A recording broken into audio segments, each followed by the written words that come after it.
Buenas tardes, mi nombre es Ángel Jaciel López Ríos, soy del grupo Primero G y a continuación les explicaré lo que son los tipos de contratos del Código Civil de Guanajuato. Contrato preparatorio. Artículo 1735 a 1740. Un contrato preparatorio es la promesa de compraventa de un bien mueble o inmueble hecha por los firmantes. Podría concretarse en los próximos días, semanas o meses, según las condiciones establecidas en el acuerdo. También es un paso clave para llevar a cabo un segundo contrato, el cual podría ser el definitivo. También el contrato preparatorio es aquel que se hace antecediendo a un segundo contrato.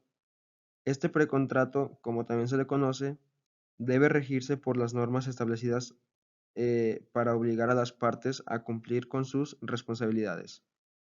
Este contrato se termina cuando se cumple con la celebración del contrato futuro. En caso de incumplimiento en el contrato de promesa unilateral, el juez firmará el contrato futuro. Contrato de compraventa. Artículo 1741 a 1820. El contrato de compraventa es un documento por el cual una persona se obliga a entregar una cosa a otra, que a su vez se obliga a pagar un precio. En un contrato de compraventa, el vendedor se compromete a entregar una cosa al comprador a cambio de una cantidad de dinero. También se compromete a cuidar del bien o del inmueble hasta el momento de entregarlo, convenir un lugar y una fecha para hacer el intercambio, asegurar y garantizar el derecho de posesión de lo vendido. El comprador se compromete a realizar el pago acordado, pagar los intereses en caso de algún retraso si existe un plazo determinado, obtener el bien o inmueble y por último verificar y reclamar que lo que se recibe está en buenas condiciones. El contrato de compraventa se extingue por las mismas causas propias de los contratos. Si hay existencia de vicios ocultos, si el comprador no paga la cantidad acordada en el plazo convenido o si el vendedor entrega una cosa diferente a la pactada. Contrato permuta. Artículo 1822 a 1826. En general, el contrato permuta es muy similar al contrato de compraventa, ya que consiste en un acuerdo entre dos partes cuyo fin es hacer un intercambio de prestaciones para conseguir un beneficio. Teniendo esto en cuenta, podemos decir que la principal diferencia entre la permuta y la compraventa es que en la compraventa existe precio y en la permuta no. Es decir, la permuta es un intercambio de cosa sin precio. La permuta es un contrato oneroso, porque cada parte se obliga y tiene su contraprestación en la de otro permutante. El contrato permuta puede ser de cosa mueble o inmueble. Este contrato queda cancelado si se descubren vicios ocultos, al mismo escenario si se llega uno de los actores no entrega lo pactado.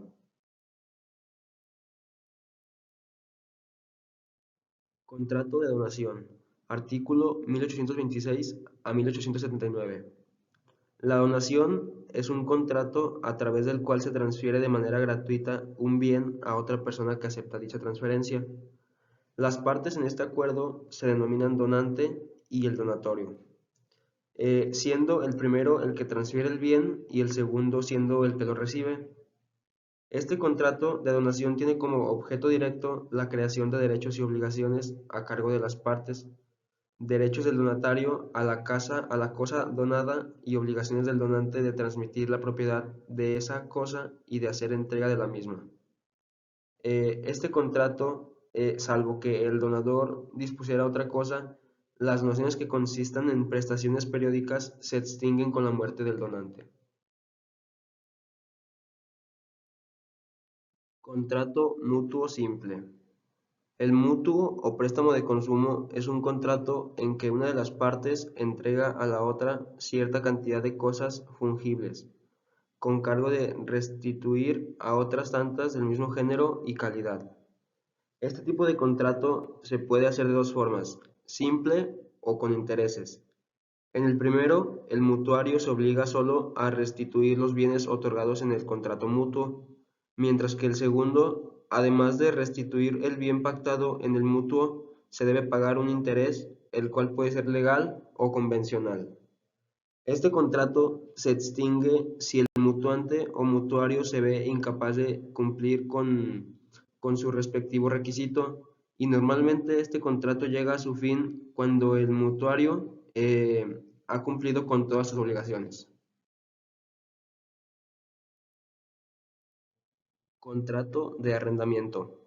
Este es un documento en el cual una de las partes, denominada arrendador, cede el uso de su propiedad a otro sujeto que es conocido como arrendatario.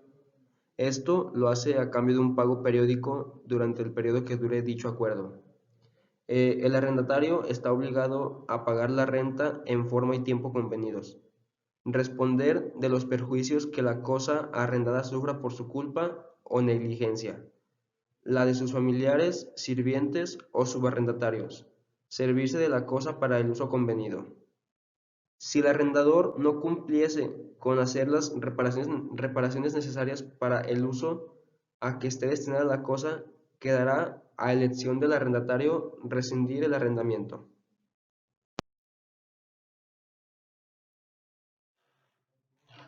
Contrato subarrendamiento. Artículo 1982 a 2006. Este contrato es en virtud del cual un arrendatario renta su apartamento a otra persona mientras su nombre todavía está en el contrato de arrendamiento. El arrendatario original se conoce como subarrendador y el nuevo arrendatario como subarrendatario. El subarrendamiento es un acuerdo en el que alguien asume parte o la totalidad de un contrato de arrendamiento existente. Este tipo de arrendatario implica al menos tres partes.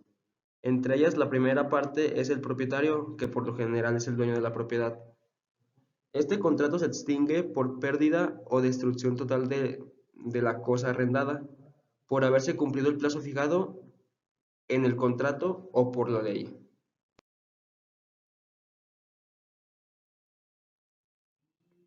Contrato comodato. Artículo 2007 a 2024. Este es un contrato mediante el cual una persona llamada comodante se obliga a conceder gratuitamente el uso de una cosa no fungible a otra persona llamada comodatario, quien a su vez se obliga a restituir la cosa individualmente, es decir, la misma cosa prestada. Este es un contrato por el cual el sujeto activo comodante o propietario se obliga a ceder el uso de un bien, mientras que el sujeto pasivo contrae la obligación de restituirlo al término del periodo estipulado. Este contrato termina por la muerte del comodatario, o también el comodatario también puede terminarla, también termina por la enajenación de la cosa acomodada.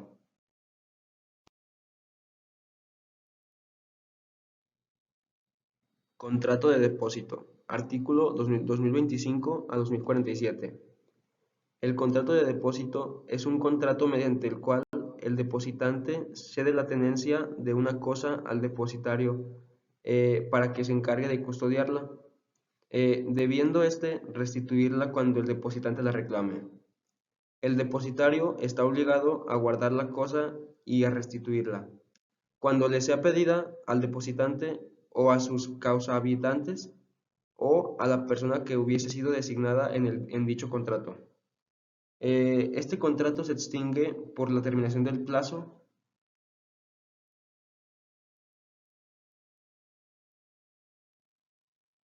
Contrato de depósito judicial o secuestro.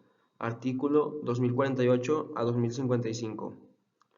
En este artículo se disputan dos o más individuos en manos de otro que debe restituirla al que obtenga una decisión a su favor. El depositario se llama secuestre. El depositario está obligado a conservar la cosa objeto del depósito según la reciba y a devolverla cuando el depositante se lo pida, aunque al constituirse el depósito se hubiese fijado plazo y ese no hubiera llegado. A continuación continuaré con la siguiente diapositiva.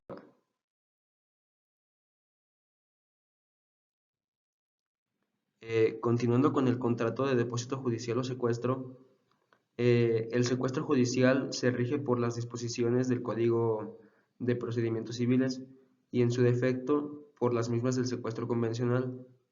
El encargado del secuestro, ya sea convencional o judicial, tiene la posesión de los bienes en nombre de aquel a quien se adjudiquen por sustancia ejecutoria.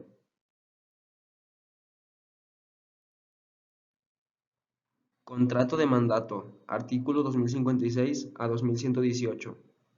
El contrato de mandato es un acuerdo entre partes que obliga a una persona a prestar algún servicio o hacer alguna cosa por cuenta o encargo de otra. Mandante y mandatario se ponen de acuerdo para conseguir entre ambos llevar a cabo una acción pactada. El mandatario en este contrato está obligado a dar al mandante cuentas exactas de su administración, conforme al convenio, si lo hubiere, no habiéndolo cuando el mandante lo pida, y en todo caso al fin del contrato. Este contrato se extingue por la revocación o por la renuncia del mandatario, también por la muerte del mandante o del mandatario.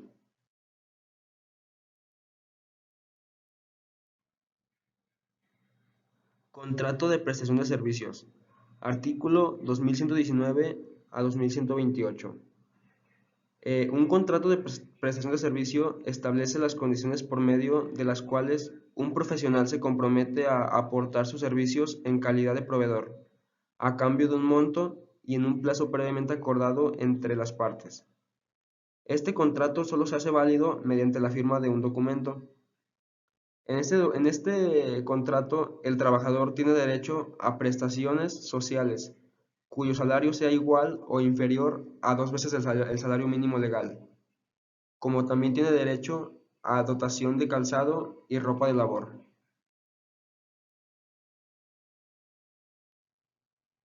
Contrato de obra. Artículo 2129 a 2164. El contrato de obra consiste en un acto jurídico en virtud del cual una persona se obliga para con otra a realizar una obra material determinada, bajo una remuneración y sin medir subordinación ni representación. El contrato de obra es un contrato de trabajo donde su duración se corresponde con la duración de la obra o labor por la que se ha contratado el trabajador.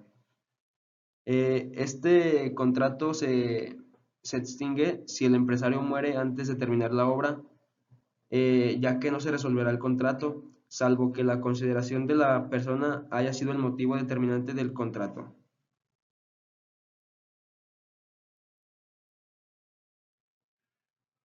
Contrato de transporte y alquileres.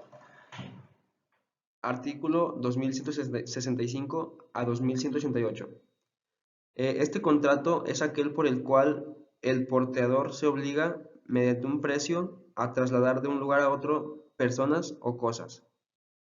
Entre los derechos y obligaciones del encargado se encuentra entregar mercancías al porteador, suministrar documentos necesarios para el transporte de la mercancía o la persona, pagar el porte o flete convenido si se ha contratado a portes pagados, seguros por parte del contratista.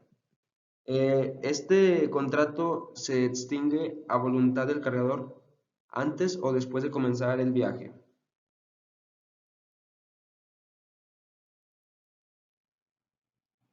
Contrato de asociación y sociedad civil. Artículo 2189 a 2255. Este contrato permite al asociante obtener bienes o servicios del asociante para poder realizar alguna actividad comercial a cambio de bienes futuros, que estos consisten en una participación en las utilidades. Debe entregar al asociado las utilidades y reintegrarle sus aportaciones cuando no se haya pactado la transmisión de propiedad. Debe desempeñar sus actividades sin la intervención directa del asociado. Este contrato se extingue por causas previstas en sus estatus, ya sea un acuerdo de la Asamblea General, el haber concluido su duración.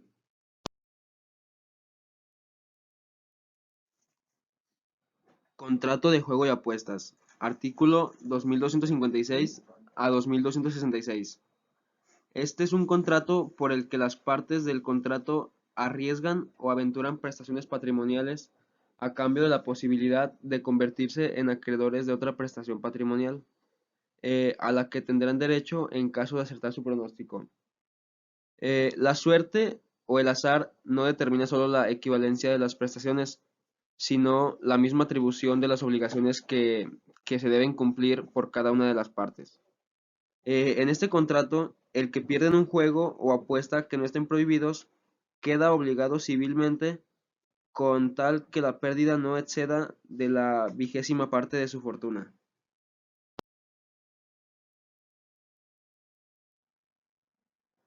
Contrato de renta vitalicia. Artículo 2267 a 2285. Este es un contrato por el cual la aseguradora, a cambio de recibir los recursos acumulados de la cuenta individual, se obliga a pagar periódicamente una pensión durante la vida del pensionado. También la renta vitalicia es un contrato aleatorio por el cual el deudor se obliga a pagar periódicamente una pensión durante la vida de uno o más personas determinadas, mediante la entrega de una cantidad de dinero o de una cosa mueble a raíz estimada. En este contrato, las causas típicas de extinción de este contrato, pues, es la desaparición de la persona cuya vida ha sido contemplada en el momento de constituirse, tanto si el pensionista o rentista como si se tratase de un tercero ajeno a la relación contractual.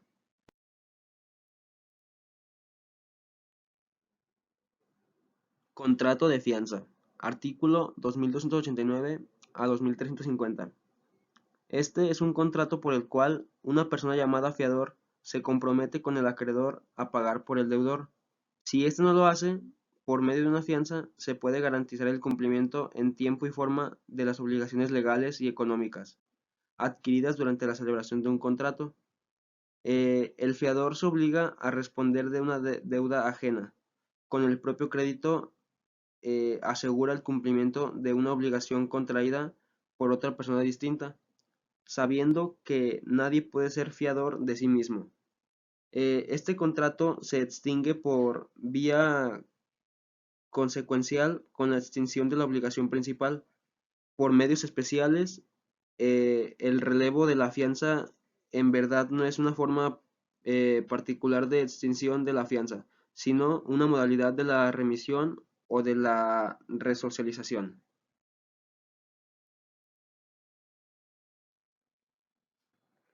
Contrato de prenda. Artículo 2351 a 2386. Este es un contrato en virtud del cual se constituye un derecho real sobre un bien mueble enajenable, para garantizar el cumplimiento de una obligación y su preferencia en el pago. Entre los derechos y obligaciones de este contrato se encuentra no estorbar ni perturbar al acreedor en la posesión de la cosa, mientras no se extinga la misma. Y el otro sería pagar o en su caso restituir al acreedor el importe de los gastos necesarios y útiles que éste hubiere hecho para conservar la cosa.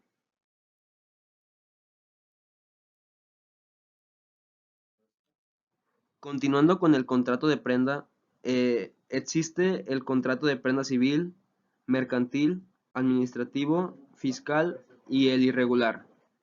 Este contrato se extingue ya sea por nulidad, rescisión, confusión, dación en pago, prescripción, novación, compensación o ya sea por la pérdida de la cosa.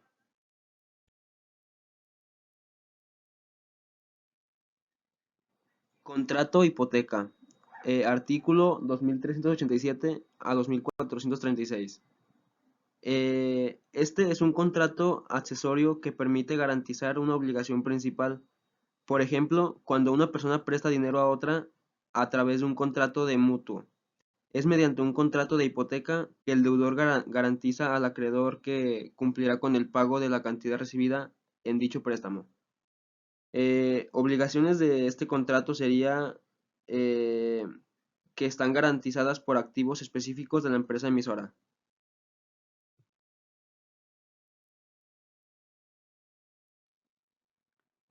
Continuando con este último contrato que es el de hipoteca, la hipoteca deberá constituirse siempre por escrito, no puede ser tácita ni general. La hipoteca se extingue si el pago queda sin efecto, ya sea por la cosa dada en pago o porque se pierda por culpa del deudor y éste estando todavía en su poder, ya sea porque el acreedor la pierda en virtud de la evicción.